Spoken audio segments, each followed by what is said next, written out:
vous avez du souci à vous faire puisqu'ils ne payeront pas toujours le loyer et le pire dans cette situation c'est qu'ils feront des invocations avec votre nom pour que vous ne puissiez pas les mettre dehors.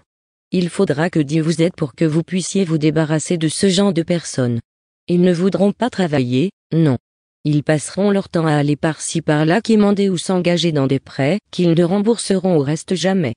Ils se présenteront à vous en tant que des personnes sans emploi, passagèrement dans le besoin alors qu'en réalité ils ne veulent pas travailler et ne cherchent qu'à vivre à vos crochets.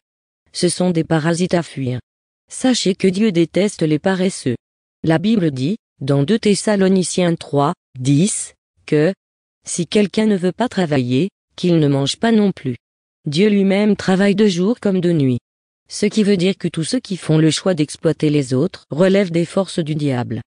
Vous vous posez sûrement la question de savoir pourquoi je ne vous brosse qu'un tableau noir sur les lieux où l'on prononce le nom de Dieu et sur ceux qui fonctionnent dans ces lieux je tiens uniquement à crever l'abcès en vous faisant comprendre que ceux qui fréquentent ce genre d'endroits pour leurs propres intérêts sont plus nombreux que ceux qui y vont pour Dieu. Dans tous les cas, je n'ai nul besoin de vous dire qu'il existe forcément aussi des personnes qui recherchent réellement Dieu, et c'est le but initial pour lequel ce genre d'endroit reste ouvert. Si vous n'avez pas encore bien compris, le but de ce livre est de vous amener à comprendre pourquoi, 365 fois dans la Bible, on nous dit de ne pas avoir peur et de prendre courage. Si la vie était un long fleuve tranquille, Dieu ne nous demanderait pas de prendre courage. Le monde même le sait, que la vie est un combat. Pourquoi pas vous si vous lisez bien la Bible, vous allez vous rendre compte que Jésus lui-même a parlé davantage des démons que des anges, bien plus de l'enfer que du ciel, comme dans Éphésiens 6, 12, il est écrit que nous n'avons pas à lutter uniquement contre notre nature terrestre, ni contre de simples ennemis mortels, mais contre les puissances occultes, contre une organisation spirituelle satanique, contre des dictateurs invisibles qui, dans les ténèbres, veulent contrôler et régir notre monde, contre la légion des esprits démoniaques dans les sphères surnaturelles, véritables agents du quartier général du mal. Ne fermons donc pas les yeux et ne faisons pas comme si le diable n'existait pas et qu'il n'agissait pas. Sachez que l'objectif de la plupart des agents du diable est de justement nous endormir l'expertise première de leur père et de nous faire croire qu'ils sont des nôtres alors qu'ils ne le sont pas. Bien-aimés, toute ma vie, je me suis toujours fait avoir par des personnes en apparence fragiles, des personnes que l'on aimerait protéger. Ces personnes vont vous parler avec douceur, elles auront une apparence soumise et vous allez leur donner le bon Dieu sans confession. Pourtant, ce sont les personnes les plus dangereuses ici-bas. J'ai été, encore et encore, en contact avec des agents du diable, et cela continuera tant que je vivrai sur cette terre. Et je ne suis pas la seule personne concernée. La Bible dit, dans 1 Pierre 5, « Soyez sobres, veillez. Votre adversaire, le diable, rôde comme un lion rugissant, cherchant qui il dévorera. Le diable est un esprit. Il ne peut donc pas mourir.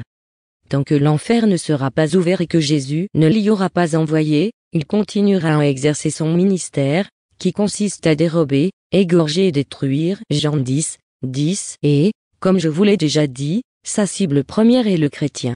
Son objectif est de ramener le chrétien à lui. C'est la raison pour laquelle il dépêchera plusieurs de ses agents dans tous les lieux dans lesquels évoluent les chrétiens dans le but d'y apporter l'esprit de sommeil, l'esprit de distraction, etc., afin que la parole qui y est prononcée ne soit pas retenue. Dans cette école biblique et dans les églises, j'ai été confronté à plusieurs sortes de personnes possédées, chacune à son niveau. Je peux vous dire que je n'ai jamais été autant combattu que dans le corps du Christ. Il est écrit, dans 2 Corinthiens 11, 14, et cela n'est pas étonnant, puisque Satan même se déguise en ange de lumière. Sachez donc, à partir de ce verset biblique, que nombre d'agents du diable auront une apparence d'ange. Ce seront des personnes qui vous parleront avec douceur. Ils auront une apparence fragile et vous aurez à cœur de les protéger alors que ce sont des vipères. La gentillesse qui me caractérise m'amène très souvent à tomber sur les mêmes situations, et ma naïveté m'incite toujours à succomber. Heureusement que Dieu le Saint-Esprit est toujours présent pour me secourir. Oui, bien-aimé, j'ai la chance d'avoir Dieu le Saint-Esprit avec moi. Et vous, sur qui comptez-vous? Sachez, bien-aimé, que le diable, au fur et à mesure que nous grandissons spirituellement, va missionner auprès de nous des agents plus expérimentés et plus méchants. J'ai eu à faire rentrer dans ma maison, et puis encore, dans ma famille, des personnes que j'avais jugées selon leur apparence. Je pouvais leur donner le bon Dieu sans confession, car j'avais pitié d'eux et, en plus, je croyais que nous étions du même bord.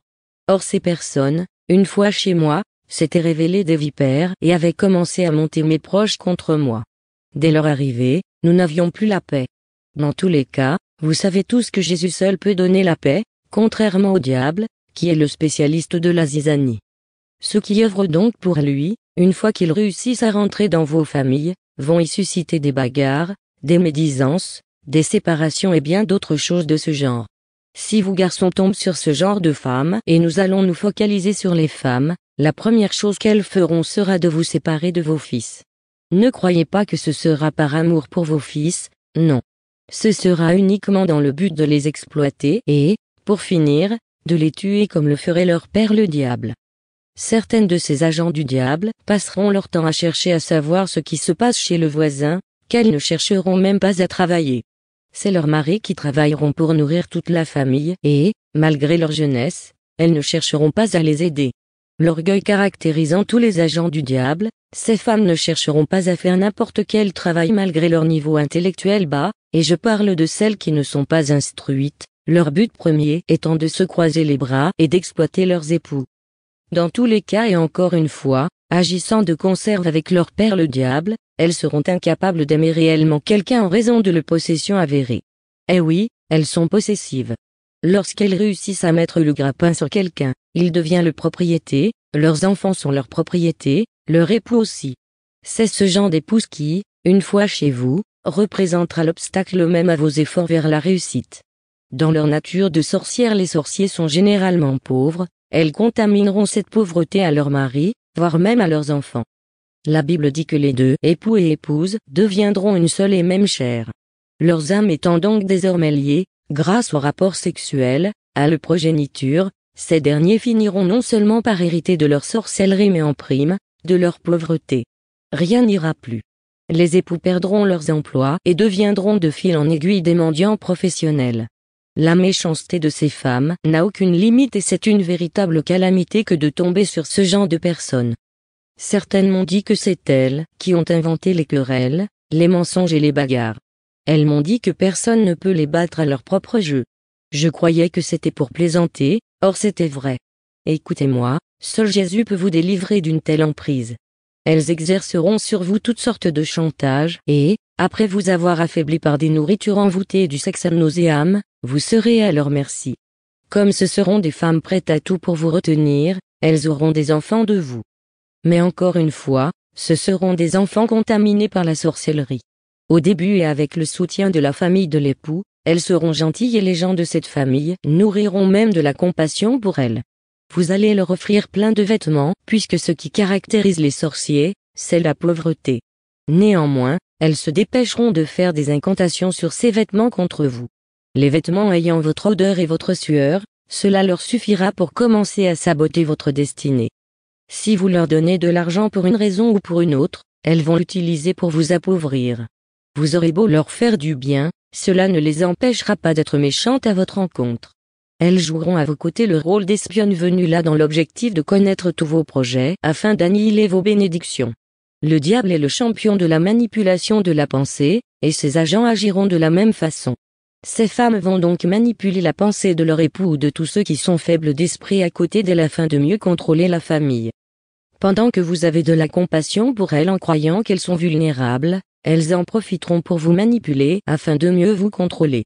Votre confiance en elles fera de sorte que vous ne penserez même pas à prier sur ce que vous leur donnez ou alors, à prier sur la nourriture qu'elles vous présenteront.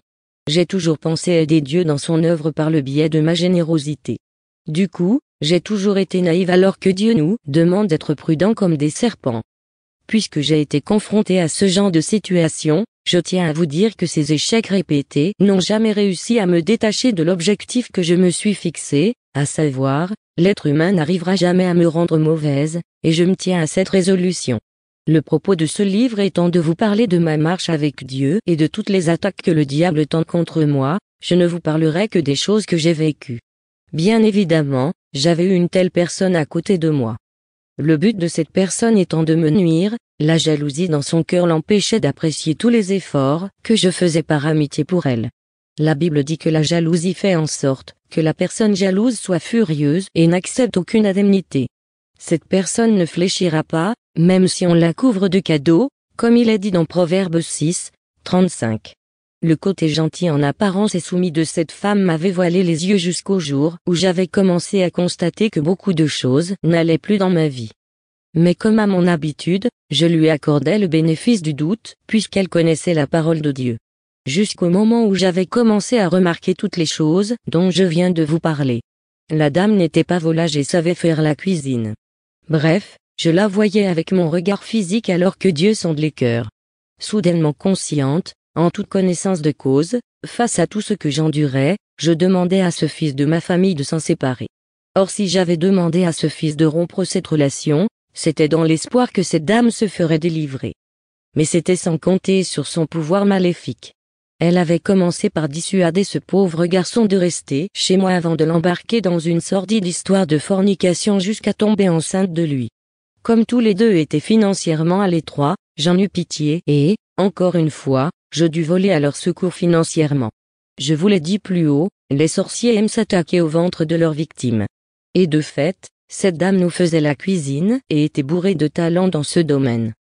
Il avait encore fallu que Dieu me réveille une nuit pour que j'entende, sur une radio, quelqu'un expliquer dans un prêche que les sorciers pouvaient initier leurs victimes à la sorcellerie par le truchement de ce qu'ils leur faisaient avaler comme aliment. Je décidai donc, une fois de plus, de ne plus manger ce qu'elle cuisinait mais, en dépit de la présence de Dieu dans ma vie, j'avais sous-estimé ses pouvoirs maléfiques. Tout au long de cette période de combat, j'avais commencé à voir arriver tous les soirs dans ma maison, à partir de 18h30, des cohortes de souris qui se dirigeaient tout droit sur ma cuisine.